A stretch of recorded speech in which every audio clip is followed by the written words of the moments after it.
Welcome to Focus Today. I'm your host, Perry Atkinson, and got quite a few great guests coming up here in just a few moments, and one of which is our own good buddy, Dr. Jerome Corsi is going to be with us from WorldNet Daily. But I wanted to take the top of the program today to give you a little bit of a year-end update on where we are with theDove, and looking forward to 2014. It's a huge thing for us, as we have now been given the opportunity to purchase our own building after 30 years of renting.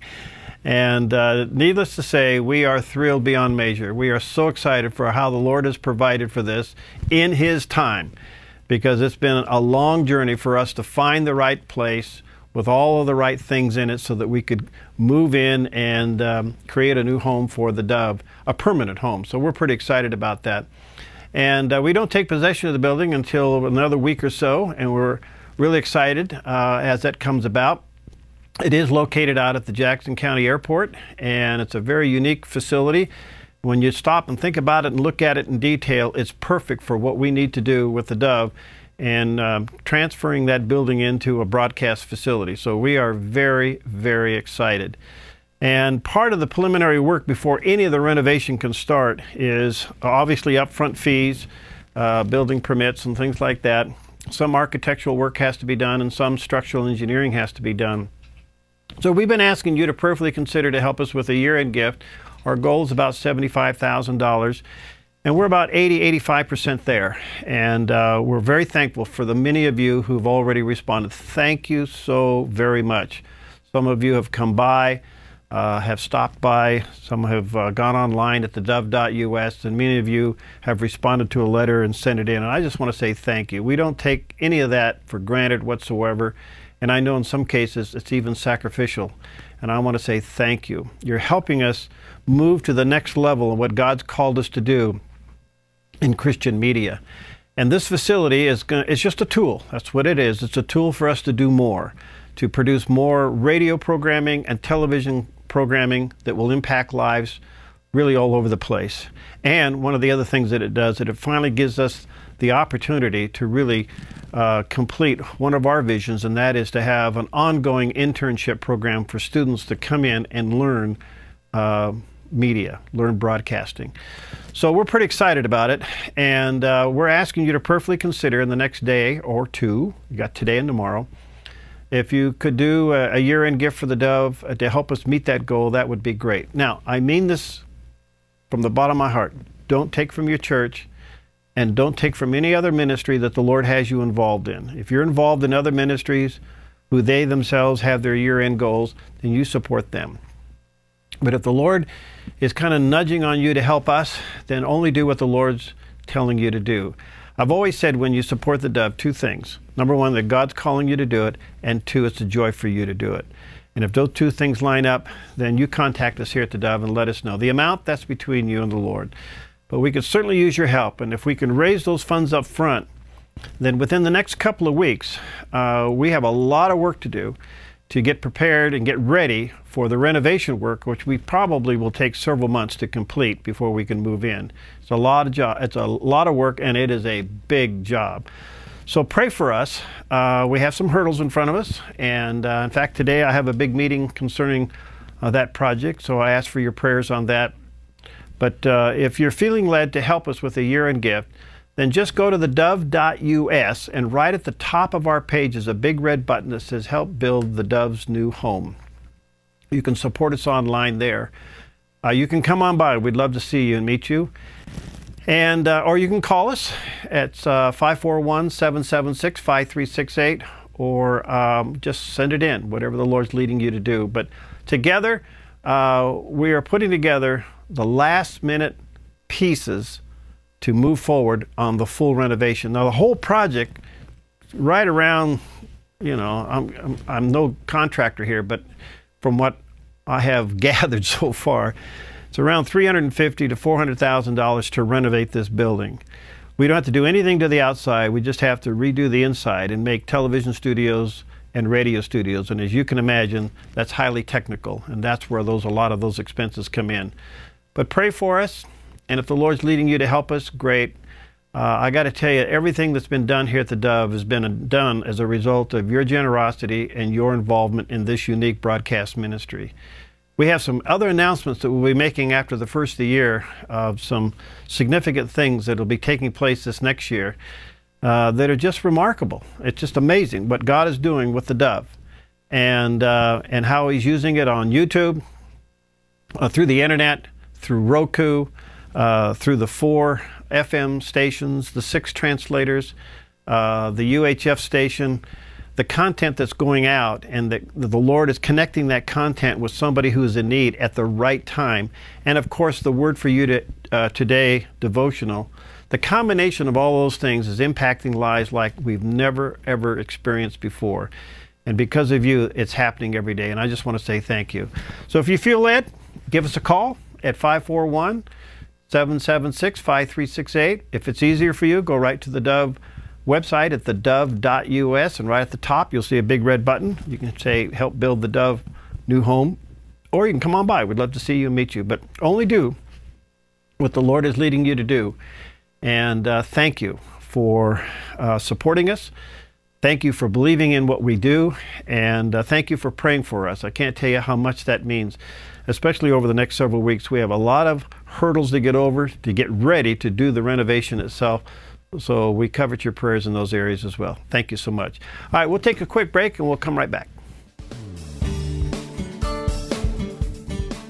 Hi, I'm Paulina and I work at the Dove TV. Did you know that when you support the Dove TV, you have a profound impact, not only in our community, but around the world? It's your continued support that takes the inspiration and hope in the programs we produce and makes them available to the thousands of people who are watching these videos online every week. Help bring encouragement and hope to our valley and beyond by making a secure online donation today at our website, theDove.us.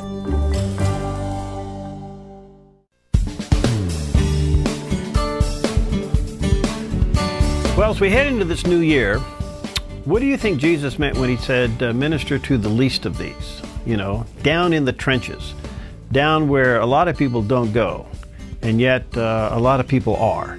Well, our next guest, Johnny Moore, authored a book called Dirty God, Jesus in the Trenches, who deals with this subject. So join us when we talk to Johnny about his book. Johnny, what a great delight to have you with us today. Hey, Perry, great to be with you. Man, what led you to get into this, to write this one? Well, you know, I really believe that Jesus chose to be fully God and fully human for a reason. And I thought we'd written lots of books and talked a lot about Jesus' divinity, but it's in His humanity that we really get and understand grace. We understand how we're to live our lives. We understand what could happen if we did live the way Jesus lived His. And so I decided to write a book on the dirty God, the Jesus who had dirt under His fingernails. Yeah. Well, you know, it's an inspiring book, and if Jesus was walking on earth today, where would you think we would find Him? Now, I think we'd find Him with regular people. I don't think He would be in the gilded sanctuaries. I don't think He would be the subject of sophistication. I think He could relate to those people, and He did relate to those people.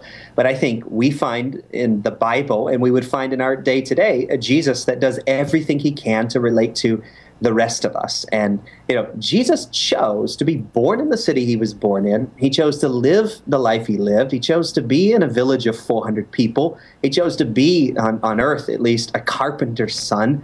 You know, he did all of this for a reason. And so I think that if you and I were having coffee with Jesus, the God of the universe, today, we would find ourselves talking to someone who really seemed to understand our struggles, our everyday life, who could relate to us. You know, you bring an interesting balance to the humanity and yet the deity, which is so critical, because sometimes we can get a little lopsided in that argument, but or in that perspective. But what I appreciate was the humility that you brought to the character of Christ in His humanity. Kind of enlighten us on that.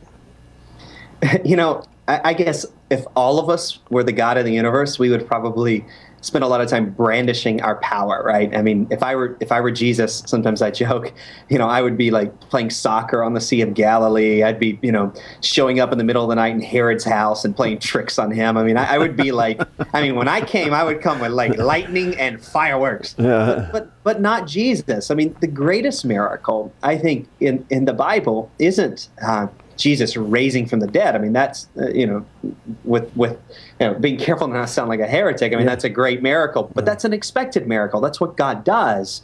But the greatest miracle is when, people could spit on him and he could resist his wrath. When Jesus could stare down and stand in front of the Pharisees, the religious leaders that were supposed to be guiding the people, and they were deceiving the people, and they were missing the Messiah, staring them right at the face, and to respond, to them in grace, not in, that kind of wrath that you read about in the Old Testament. Right. The greatest miracle of Jesus is grace in all of its various forms throughout his time here on earth. Yeah, I want to come back to the grace issue in just a moment, but let me ask you this. Do you think the American church has gotten a little too arrogant? Yeah, I mean, I totally believe so.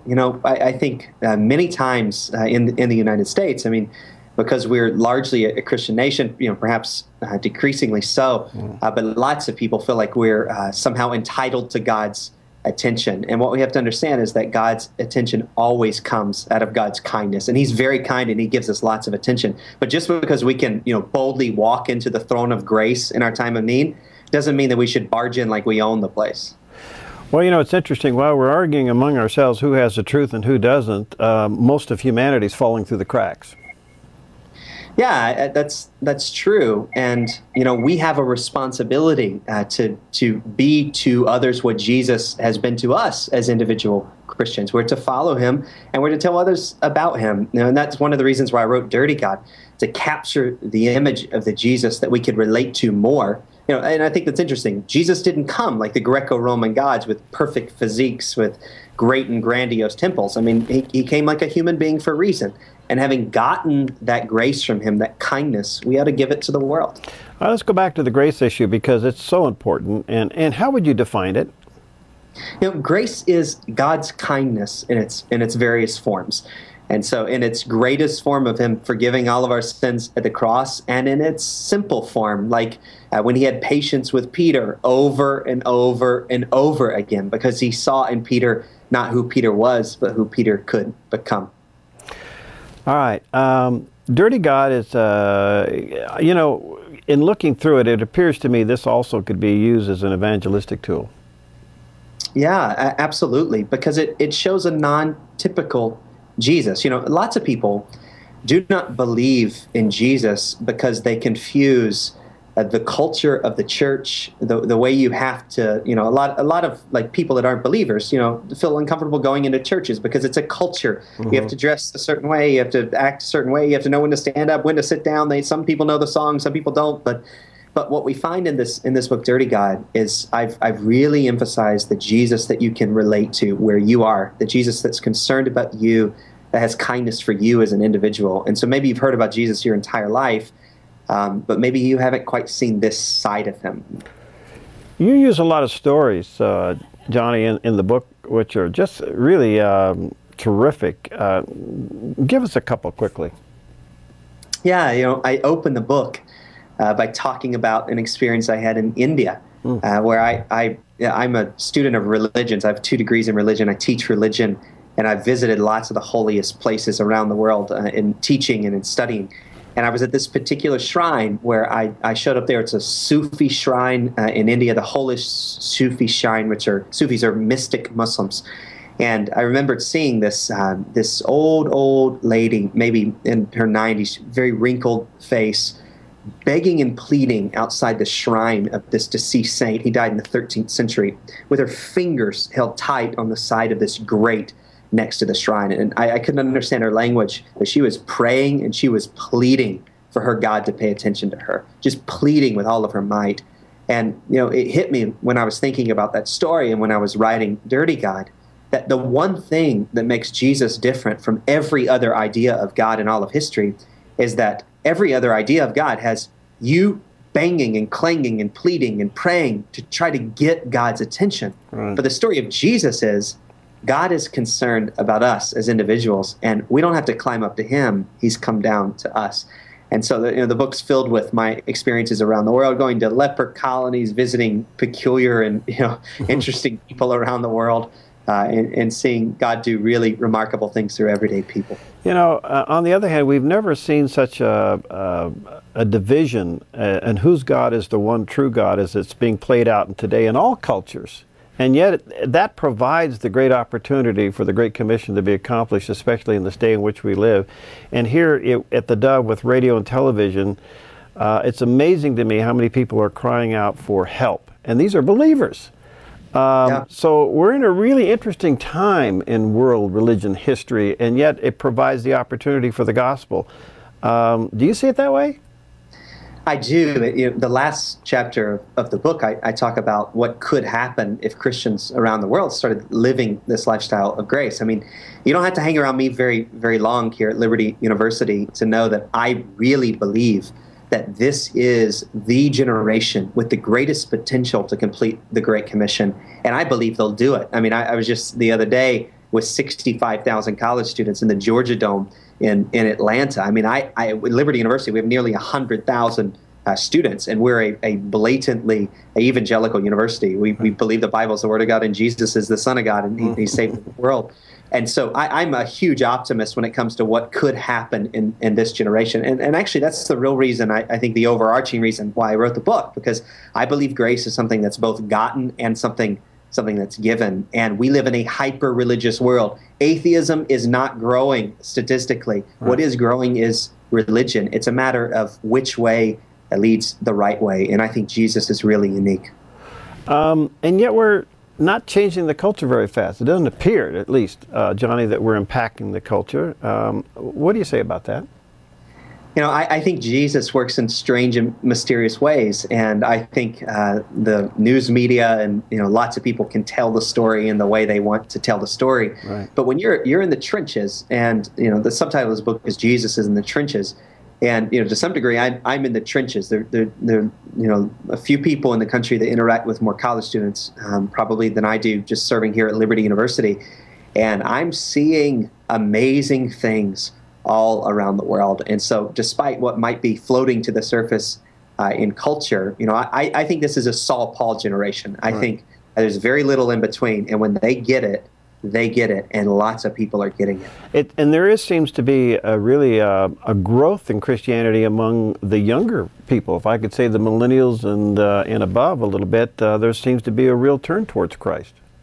You got it. And, it's interesting. It seems like what God has done is He's custom designed a generation to reach the world. I mean, it's the most digital generation in history. It's a cause-oriented generation. I mean, lots of secular millennials, there are 80 million of them in the United States. Lots of secular ones are kind of more Christian in their cause behavior than lots of Christians are. And I'll take that. That's a first step. You can do Jesus-like things, and we can build the bridge to Jesus. And so, yeah, I think this generation really is showing really fantastic things. I mean, the group that I was just with has decided that in their generation they're going to end human slavery and sex trafficking, and they're really passionate about that. And the 65,000 I was with really believe that Jesus is the answer to all of that. Oh, it's fascinating. Hey, Johnny, thank you for being with us. I know your schedule is very tight. Thanks for all you do and the passion that you are certainly radiating today. The book is entitled Dirty God, Jesus in the Trenches, forward by Rick Warren, written by Johnny Moore. There's a picture of it on the screen. Let me encourage you to check it out at Evangel or online.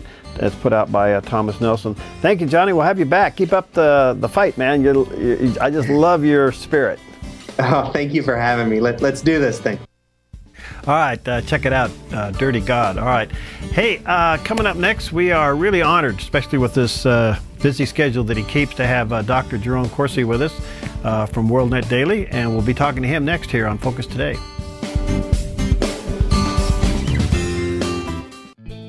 Hi, I'm Daniel, and I work at theDove TV. Compared to Portland, Seattle, and LA, Medford might be considered a small market. But at theDove, we're excited about the opportunity to make a big impact right here in our community. And you help make that happen. Did you know that more than 90% of our income comes from people like you? You can help us now by making a secure online donation at our website, thedove.us, or by phoning 541-776-5368.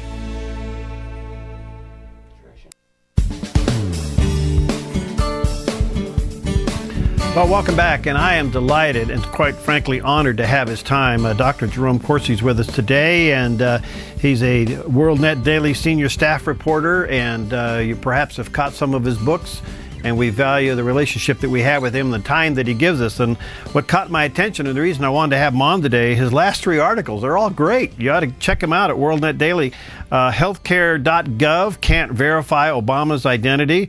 Healthcare used to elevate gay lifestyle. And the national ID headed for your wallet and purse. These are just some of the things that he's commenting on. So I want to get into some of these topics with Dr. Corsi this morning. Happy New Year, my friend. Good to see you. Happy New Year to you, too, as well. Thank you. Yeah, well, thanks for your time. I know you're busy, and really an honor to have you with us again. These articles, Dr. Corsi, are just phenomenal. Let's deal with the first one. How embarrassing was it for the president not to sign on? Well, I think, it was a big deal. The White House was supposed to get President Obama to, President Obama resisted signing on to Obamacare, and everybody said, why wouldn't he set an example? Why wouldn't he be the first to sign on? And then finally, after all this prodding, the White House agreed Obama would sign on when he went out to Hawaii, and it turned out Obama couldn't sign on. The people back at the White House tried to sign on for him. As best as I can figure out, the only piece of ID you need is your Social Security number. And Obama's Social Security number evidently did not verify in the Obamacare system. Of course, we knew that. We had, going back even a couple of years ago, had various readers and researchers who could not verify on the E-Verify system, which is the checking whether or not somebody's legally here for the purposes of employment. Obama's Social Security number would not E-Verify either. So the White House very embarrassedly put out this cover story that, there were databases that were privy to the president, and this was a high security operation, so the White House staff had to go to an in-person facility for Obamacare and enroll him personally. It's all nonsense. The only piece of information you need to enroll in Obamacare is Social Security number, and that's the one piece of identification that will not verify for sure for Obama. His selective service card wouldn't verify. I mean, I've been writing about this for years. Almost all of Obama's primary documentation is bogus, has problems to it, the Social Security Administration says the number Obama's been using, including filing tax reports on, was not issued to Barack Obama. And of course, the mainstream media just ignores all this information, but it's out there and has been out there publicly for years. So, are you saying he doesn't have a Social Security number of his own, or is he using somebody else's? Well, the number Barack Obama is using was issued in the 1970s to someone who lived in Connecticut. In those years, the first 3 numbers of the Social Security number were reserved for the area in which you applied. And this number was reserved when it was issued for Connecticut. And Obama had never been in Connecticut. He had never been there to apply from Connecticut. And then subsequently, Social Security Administration, in response to an inquiry from another researcher, indicated that that number was not issued to Barack Obama. So they wouldn't tell us who it was issued to, but they said it was not issued to Barack Obama. So from the best I can tell, and of course the Obama campaigns would never answer these questions. The Obama White House will never answer these questions. They get ignored. Had they been about George W. Bush, the New York Times would have hired 30 reporters to do nothing else but report on this. But because Barack Obama, the mainstream media does not want to cover the fact that he has a fraudulent ID. And Barack Obama's basic identity, I think, is a fictional identity. It looks to me like a CIA creation, and it always has. Wow. But his selective service number isn't correct. It was falsified. Sheriff Arpaio's investigators proved that. His Social Security number was not issued to Barack Obama. It does not work on E-Verify or other government systems to validate Social Security numbers. So we don't really know who Barack Obama is, to be absolutely honest with you. Wow. So he didn't get on. He didn't sign up for his own.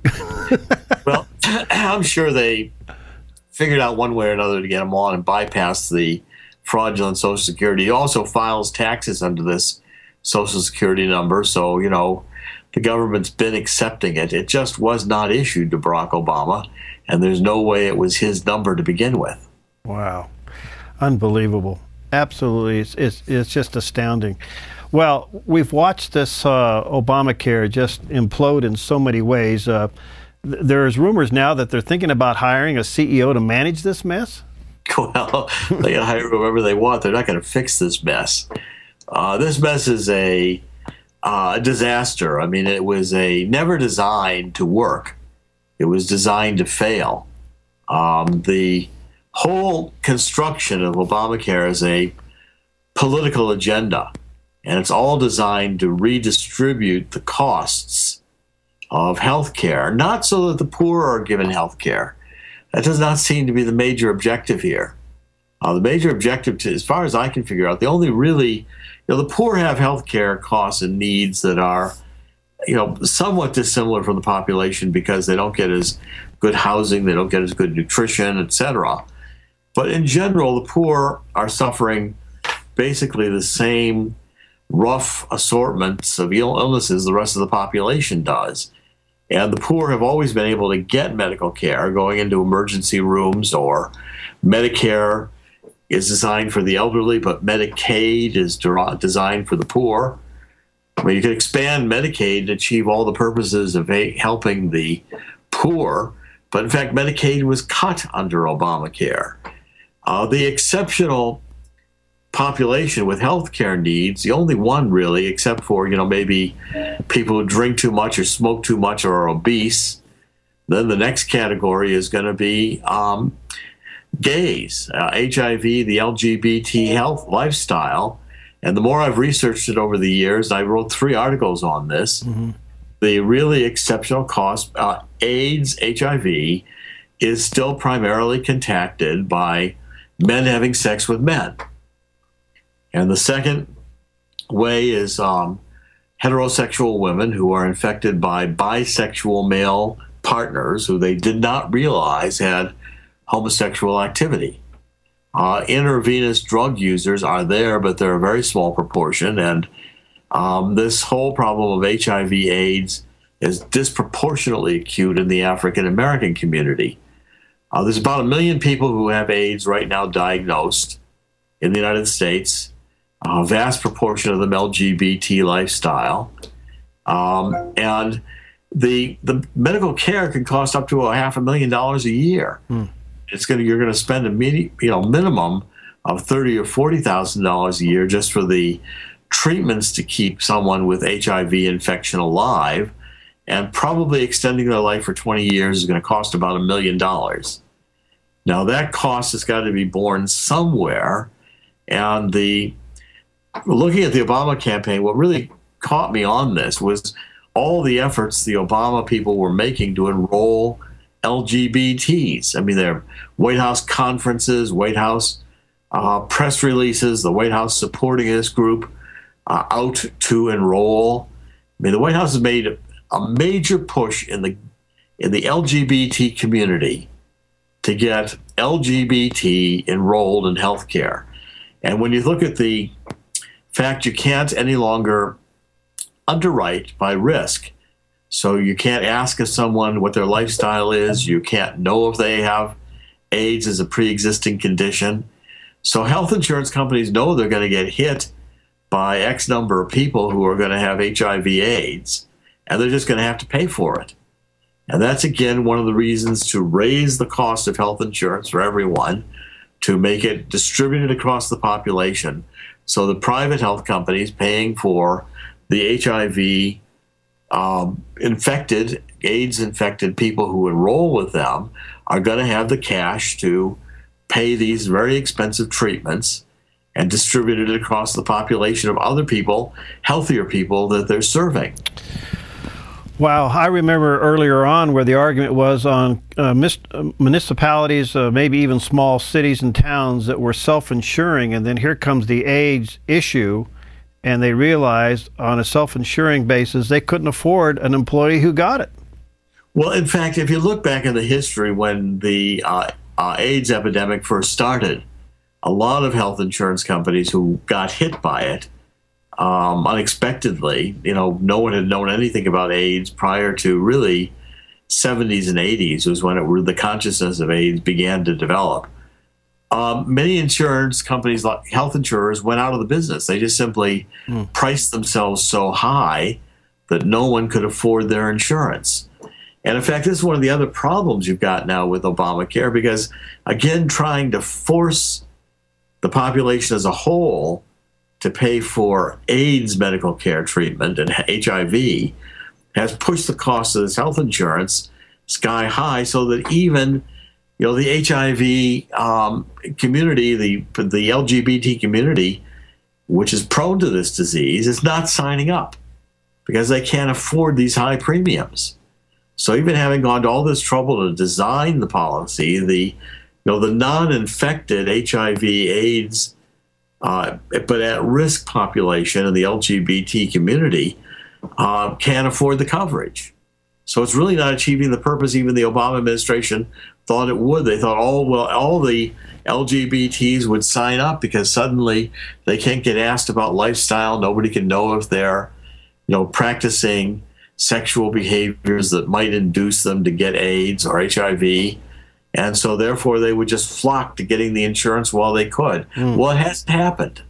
Yeah. It hasn't happened because they can't afford it. Right. And that's the problem in general, is that what Obama has done is create a situation where the costs of private health insurance are just extraordinary. So, the solution, the one-payer solution after this private system crashes is that, yes, we'll probably get a universal health care program, medical paid by the government, the one-payer, but it's not going to be very good. You're not going to be able to do very much in terms of treatment. Even the HIV/AIDS community is going to have to wonder if they're going to be paid, 30, 40, 50,000 up to 500,000 a year for their treatments under a government system. Eventually, it's going to become obvious that if you're just trying to produce an insurance that'll cover the needs of the normal population, insurance companies have been doing it at an at-risk basis very effectively for decades. Right. But when you eliminate at-risk so that everybody's got to be covered, you can't ask people questions that are embarrassing. I mean, it really is not even about pre-existing conditions, except for this one group that does not want to get lifestyle questions asked. It does not want to be penalized on health insurance because they're going to live a lifestyle where the sexual activity of that lifestyle is still very highly correlated with a very infectious and very expensive disease, HIV/AIDS. Let me ask you this question before we have to take a break. Do you think ultimately it'll end up with single payer, or do you think it'll implode? Well, it's going to implode, and then the government will have to take it over. The government's going to have to step in pretty soon anyway, because the young are not signing up. The only people signing up, and the million people or so that have signed up, in any numbers appear to be people going to Medicare. And, people who weren't on Medicare or Medicaid, and they're basically saying they're defaulting into the government programs already.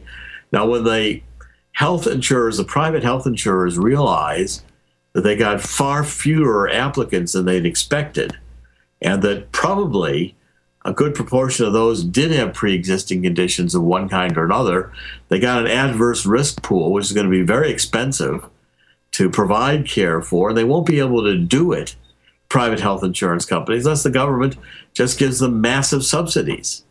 So we're at the edge of single payer anyway, whether it's administered through the private insurance companies or not.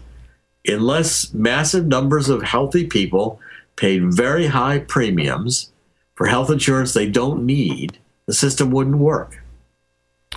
Seems to be where we're at the moment. One other quick question before we take a break. Do you think as this thing continues to unfold, it becomes more expensive, shows an incredible mess, and they just can't seem to manage it? Do you think politically this will create some kind of a wholesale cleaning in 2014? Well, the Democrats are going to lose massively over this, but remember, President Obama will never repeal this law, because one of the sections in the law, as I point out, I think it's 1557, the enforcement section of the Affordable Care Act. By the way, it is not affordable care. That's the way the socialists like to name things. redistribute income, well, as if it were distributed unfairly to begin with by someone as a plan. I mean, these terms are always very loaded with internal meaning. Affordable care. It's not affordable care. This enforcement section grants Title VI Civil Rights Act protection to the LGBT lifestyle.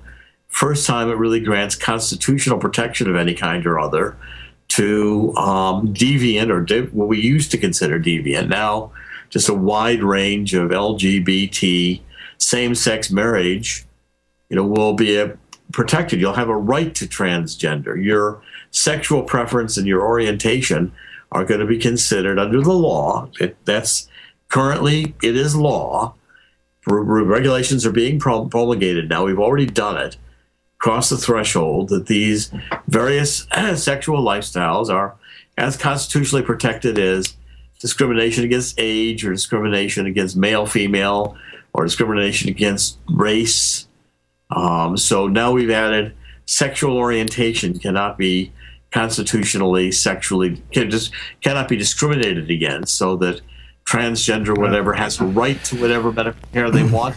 You can't fire.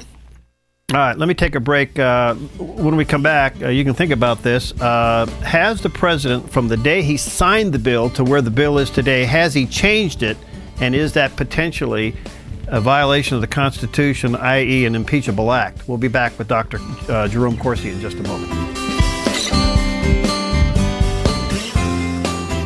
Hi, I'm Paula, and I work at theDove TV. Every day we get letters and emails from people who've been encouraged, blessed, and challenged by the programs on theDove TV. But we couldn't do it without you. Did you know that more than 90% of our income comes from people like you? You can help us continue to bring inspiration and hope to our community by making a secure online donation at our website, thedove.us, or call us at 541-776-5368.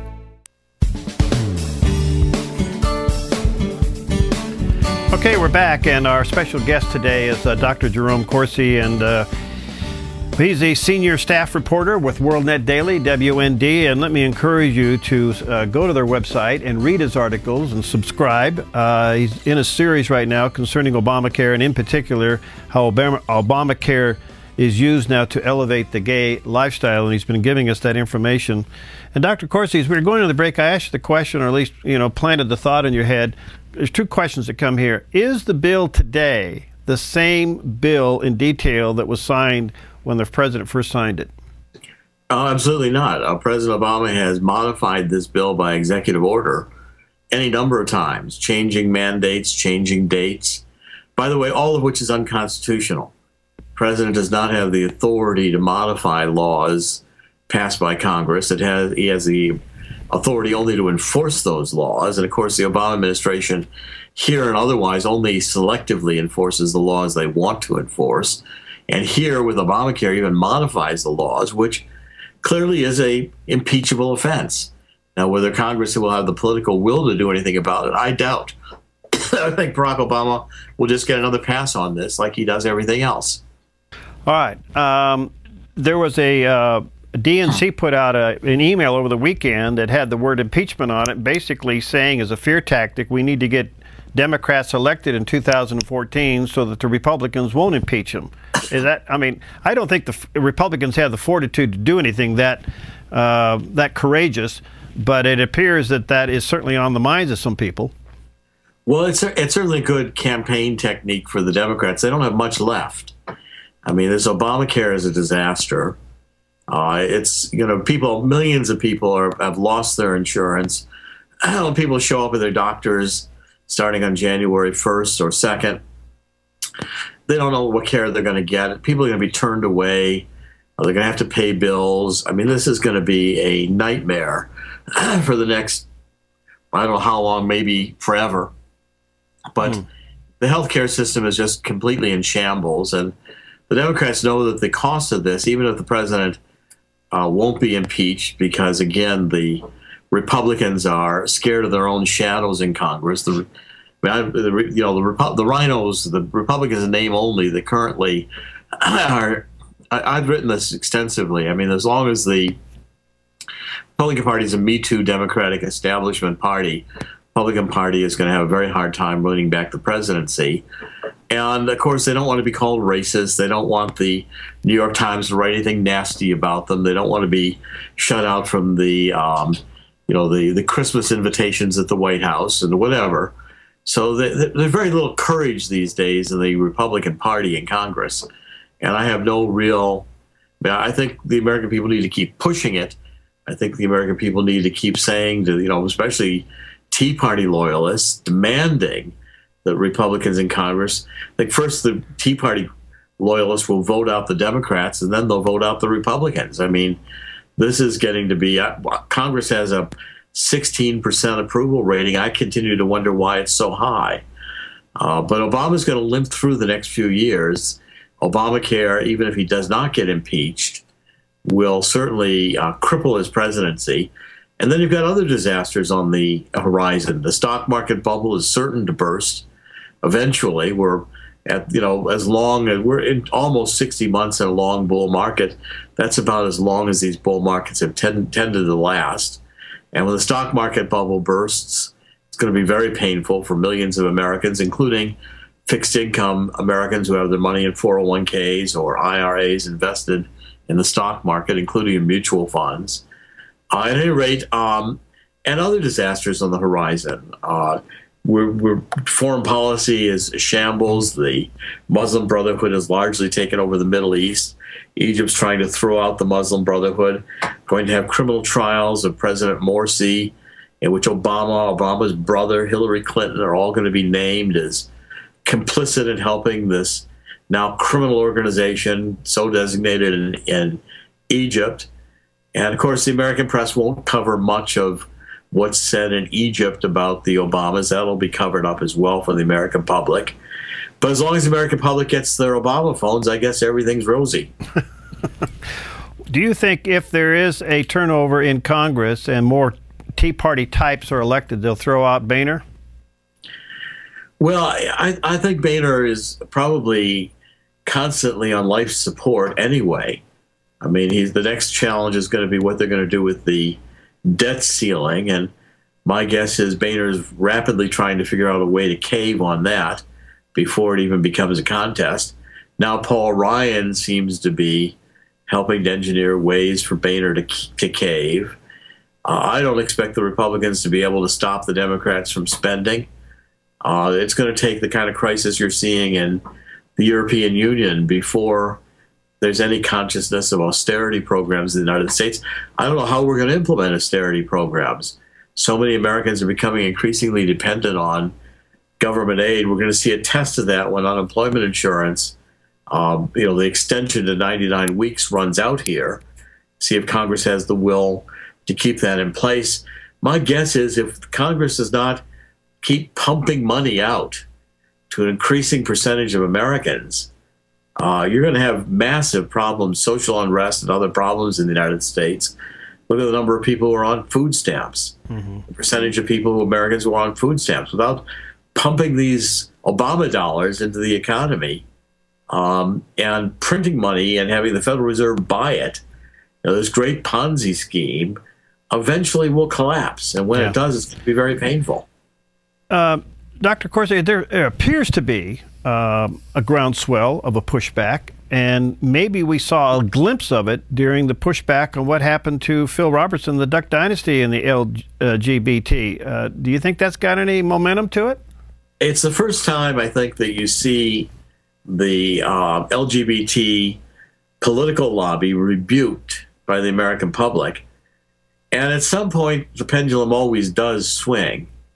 It's just, I think it's going to take a real crisis for people to repudiate the socialism we've been under. And with the Republican Party is spending, Me Too spending, the same as the Democrats. They just want to spend a little less, and they think they can do it better. But the Democrats and Republicans are very much alike. And once you've started spending, it's like de Tocqueville said, once the people realize they can vote themselves goodies out of the public treasury, the only thing that will stop this is a ultimate crash like you're seeing in Europe. And the austerity programs, you want to look at the future of where the United States has got to be headed eventually, look to Greece, because eventually that's where we end up. In the history of the world, deficit spending and debt has never been able, bubbles have never sustained indefinitely forever. Yeah. And deficit spending has never worked forever. It comes to an end. All right, let me switch gears just a little bit, still stay on the vein here that we're in, but part of the Obamacare concern is the releasing of your personal identity, especially to navigators who don't even have a background check, and yet the government seems to want to spy on everything that moves. How dangerous is this? Well, extremely dangerous. I mean, the government shows not only the proclivity to want to know everything, all your emails, all your telephone conversations, pry into your computers, know what you're watching on television, collect all your credit card data. But they also seem to want to hand this over to the IRS if they don't like you, or to use it to prosecute you in some way, for something you did who knows when, or to harass you, or who knows what the government's doing for people who aren't speaking up. I mean, what Edward Snowden did was he showed that, again, the lies, the pattern of lies, the NSA is told that, oh, no, we only keep metadata. Well, yes, except maybe for the boyfriends and girlfriends of the NSA employees who want to pry on their former spouses and lovers. I mean, it's a joke. If the government has all this information, we've been warned again for centuries that governments with information use the information to imprison the people. And the proof of that was, the Gestapo. And by the time the Gestapo came and took the Jews away, they'd inventoried and surveyed the German population so much they didn't have to confiscate the property of the Jews. They said, well, wait a minute, you said on this survey you had a gold necklace in that drawer. Where is it? Whoa. What do you think long-term will happen to the faith community? I mean, do you think it's just going to slowly be pushed into a corner and silenced? Well, it depends on whether the faith community wants to continue believing in God. If the faith community wants to abandon God, then it doesn't have a very bright future. And increasingly, we're in a secular society, and, the current trend is to ridicule those who believe in God, to assume that they must be ignorant or stupid. The sophisticates, we haven't had this much sophistication for atheism since the height of decadence of the Roman Empire. They were pretty sophisticated back then. Pardon me? None of them believed in God. They didn't need God. What do they need God for? They had all kinds of other, deities that they could use at will, and sexual practices and everything else they could invent to make themselves feel good. Why do they have to believe in God? Yeah, frightening. Well, what's your thoughts for 2014? Well, I mean, I think, again, we're going to face at some point or other the economic reality of the Fed bubble bursting, and I'm telling people to be very cautious. If the Fed stops pumping, this cutback from $85 billion a month that we're going to buy our own debt to $75 billion is not meaningful. Go down to half or a third, stock market will freak out. People will bail out faster than, a theater running for the exits in a fire. And interest rates going up. If interest rates start creeping up, despite the Fed pumping, then that's going to be another sign. And I don't expect there to be a budget. I think the Republicans have kind of conceded. They'll let the Democrats spend whatever they want. I don't think there's going to be any fight. And again, the American people have got to get tired of this. The American people have got to fire all of Congress. The American people have got to say, okay, fine, then these counties that want us to secede and form a new state, which counties are they and how do I get there? Wow. I mean, this has got to be the kind of we've still got lots of constitutionally available mechanisms to use, but they're dependent on people having a political will to enforce, truth. You've got the White House has become, the citadel of lies. I got to go, Dr. Corsi. Thank you. I appreciate you much. Thanks for your time. God bless you, and let's get... Hi, I'm Jim, and I work at theDove TV. Every weekday between 6 and 8 a.m., our award-winning news and sports team bring you the best morning show around. It's live, it's honest, and it's a whole lot of fun. And you help make it happen. Did you know that more than 90% of our income comes from people like you? You can help us continue to air local programs that share your voice by making a secure online donation at our website, theDove.us.